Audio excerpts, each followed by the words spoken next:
Olá, tudo bem? Mais uma vez, com muita alegria, estamos iniciando o programa Arena do Futuro, com uma mensagem especial para você e também para a sua família. Você já sabe que nesses últimos programas nós iniciamos uma sequência, uma série sobre os 10 mandamentos. E hoje nós vamos tratar do terceiro mandamento, que está em Êxodo capítulo 20, versículo 7. O tema de hoje é muito especial e eu tenho certeza que você vai receber grandes bênçãos do nosso Pai Celestial. Lembrando que nós temos o site da Novo Tempo, novotempo.com/Arena do Futuro, é o nosso blog, e também temos o e-mail, que é arenadofuturo@novotempo.org.br, e através desse e-mail você pode pedir o seu estudo bíblico. São 18 lições sobre profecias e isso vai abençoar a sua vida e também da sua família.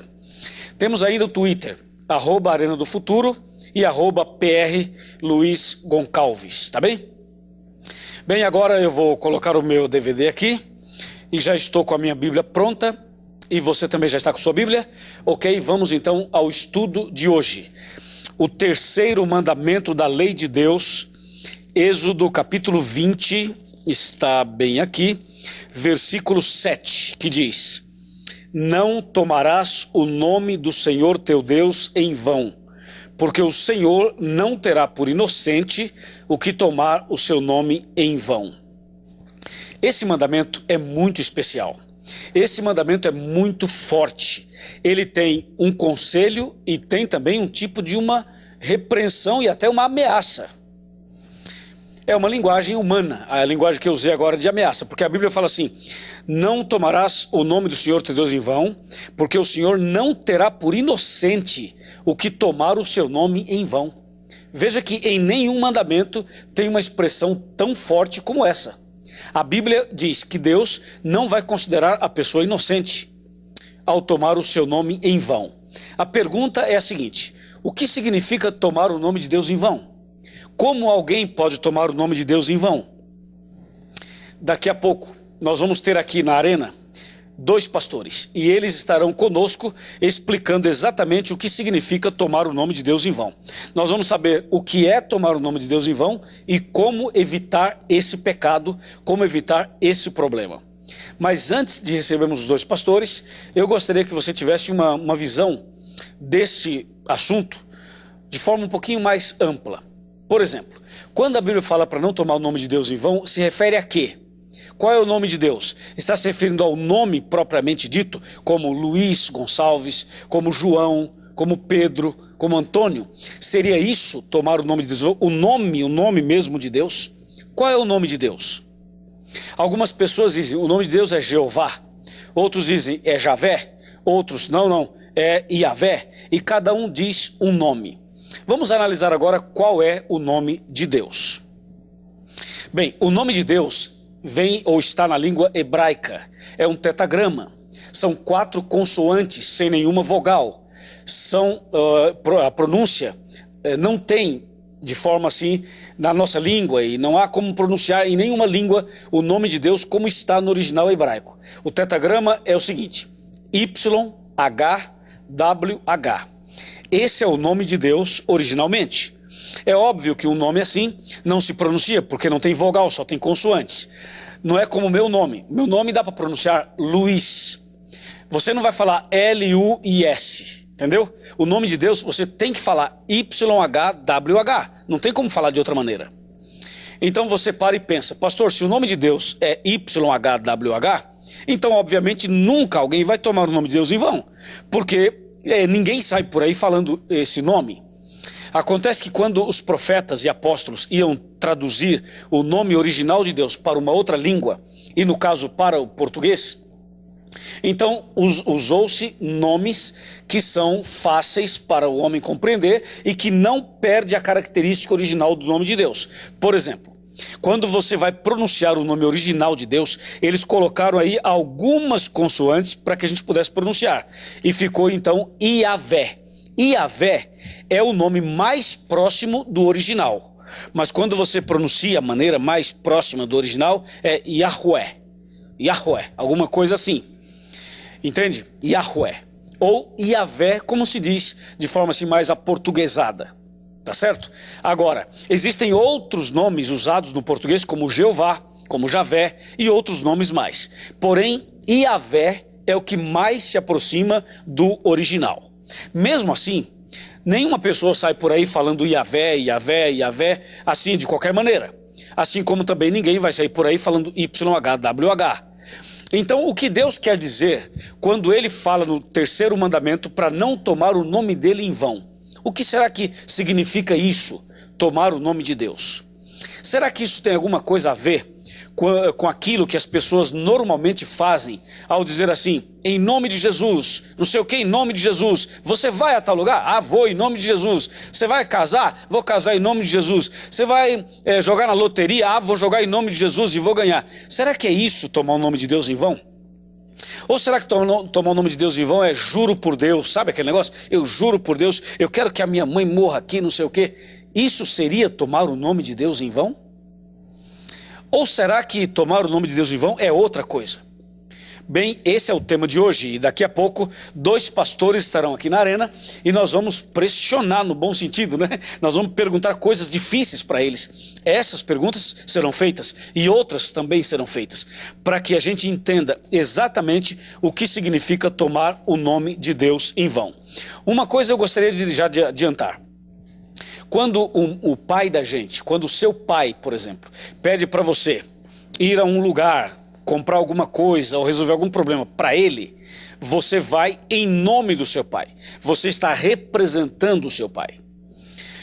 Quando, por exemplo, você está fora do país, alguém viajou para um outro país e você precisa que se resolva alguns problemas, então o que é que normalmente se faz? Normalmente se faz uma procuração e alguém passa a representar você.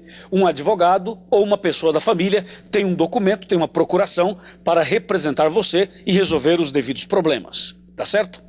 Agora, no caso da Bíblia, quando é que alguém tem autoridade para falar em nome de Deus? Para representar Deus, para poder viver nessa terra, chamando a atenção das pessoas para Deus, sendo que essa pessoa seria um representante de Deus. Que ligação teria este assunto com o terceiro mandamento? Qual é a ligação deste ponto com o mandamento que diz para não tomar o nome de Deus em vão? Será que alguém está autorizado a falar em nome de Deus? Aí está. Portanto, um mandamento com essas características chama a nossa atenção por 2 aspectos. O primeiro é a primeira parte, quando diz para não tomar o nome de Deus em vão. Esse é um ponto. Mas o outro ponto é quando Deus fala assim, Deus não terá por inocente o que tomar o seu nome em vão. Quando você lê na Bíblia o nome ou o termo, a palavra Deus, quando você lê Deus, está se referindo ao Criador. Mesmo não estando aqui YHWH, o termo Deus se refere ao Criador. Ou então Senhor, em maiúsculo, também está se referindo ao Criador. E existem outros termos como Senhor dos Exércitos e outras expressões mais que os pastores irão nos apresentar aqui. Agora, quando a Bíblia diz, se alguém tomar o nome de Deus em vão, Deus não terá por inocente, o que significa isso? Eu vou perguntar ao pastor Assis e ao pastor Euquian, o que significa assim, ó, Deus não terá por inocente? Será que essa pessoa vai perder a salvação? Será que essa expressão, tomando o nome de Deus em vão, e quando Deus fala não terá por inocente, vai fazer com que no juízo final essa pessoa seja eliminada, seja destruída e perca a vida eterna? Então são dois pontos, 2 aspectos, 2 ênfases. A primeira parte do mandamento e a segunda parte do mandamento. Quando você para e pensa nesse raciocínio, a gente lembra de Pedro, lembra também de Judas. Nós lembramos de algumas pessoas nos tempos da Bíblia. No caso de Judas, por exemplo, Judas seguiu Jesus. Ele era um seguidor de Jesus, fazia parte dos 12. E um dia Judas vendeu Jesus por 30 moedas de prata. Um dia Judas retrocedeu. E o resultado, você sabe, ele foi e se enforcou. Consequentemente, cometeu uma loucura, afastando-se definitivamente de Deus e de Jesus. Mas durante todo o tempo que ele esteve com Jesus, será que ele era fiel, era honesto, era verdadeiro? Ou será que tomava o nome de Deus em vão? Vou perguntar aos pastores qual a ligação do que aconteceu com Judas e o terceiro mandamento? Será que tem alguma coisa a ver ou não tem? Um outro ponto é a vida de Pedro, do apóstolo São Pedro. Pedro negou Jesus 3 vezes. Pedro passou por um momento de turbulência. Jesus inclusive disse: Pedro, eu orei por ti, porque Satanás me pediu para cirandar você. Eu orei para que você esteja firme e não caia. Ocorre que um dia, após negar Jesus 3 vezes, aconteceu um encontro entre Pedro e Jesus Cristo. E isto mudou a história da vida de Pedro. Em algum momento Jesus disse a Pedro: quando você se converter, Pedro, apacenta o meu rebanho. A minha pergunta é: em que momento, ou teve um momento, em que a experiência negativa de Pedro estava ligada com a quebra do terceiro mandamento? Será que a história de Pedro tem alguma coisa a ver com o terceiro mandamento? Será que a sua experiência negativa de vida o levou a quebrar esse terceiro mandamento ou outros mandamentos também? Aquele momento, por exemplo, de Mateus capítulo 16, quando Pedro, ele usado por Deus, fala: tu és o Cristo, o Filho do Deus vivo. Será que logo depois, quando Jesus olha para Pedro e diz assim: o Senhor te repreenda, Satanás, no momento em que Pedro desaconselha Jesus a morrer, no momento em que Pedro diz: Jesus, é melhor que o Senhor não morra, fique aqui onde nós estamos, não vá para Jerusalém, se sabes que vais morrer. Ou seja, Pedro foi usado por Deus e depois foi usado pelo inimigo.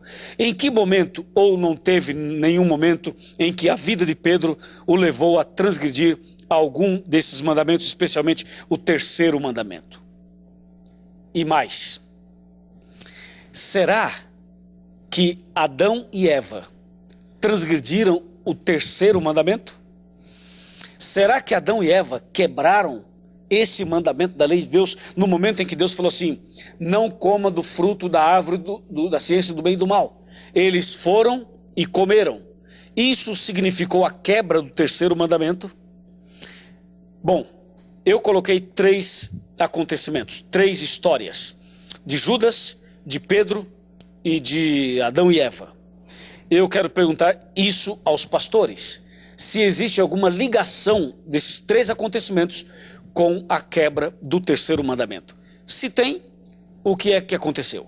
E se não tem, nós vamos então avançar e eles vão nos explicar aqui com certeza.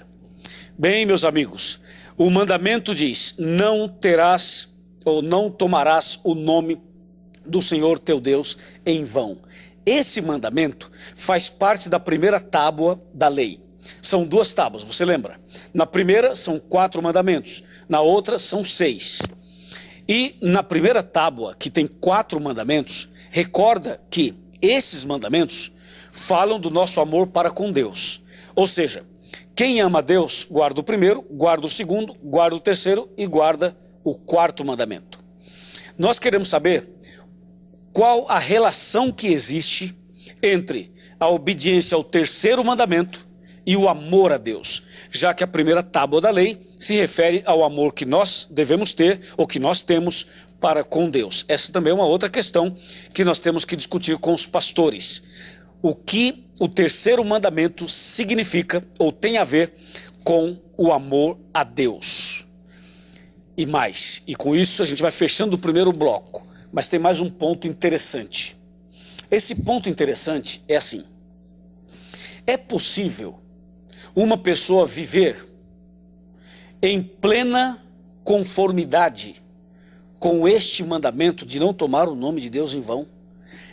É possível alguém viver durante toda a sua vida sem quebrar este mandamento?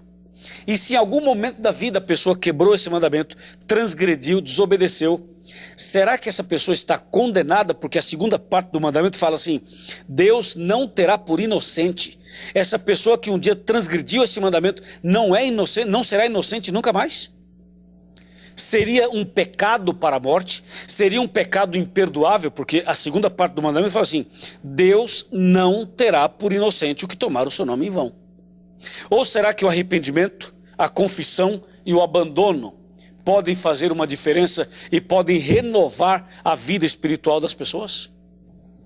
Como você pode ver, esse primeiro bloco a gente dedicou especialmente para fazer questionamentos.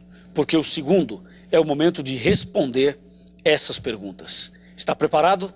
Pois bem, nós vamos então parar um pouquinho, fazer um intervalo e depois vamos chamar os pastores aqui e vamos analisar em detalhes o significado do terceiro mandamento. Deus te abençoe, tome uma água, respira um pouquinho, liga para alguém, avise a sua família e já já eu volto com todos vocês.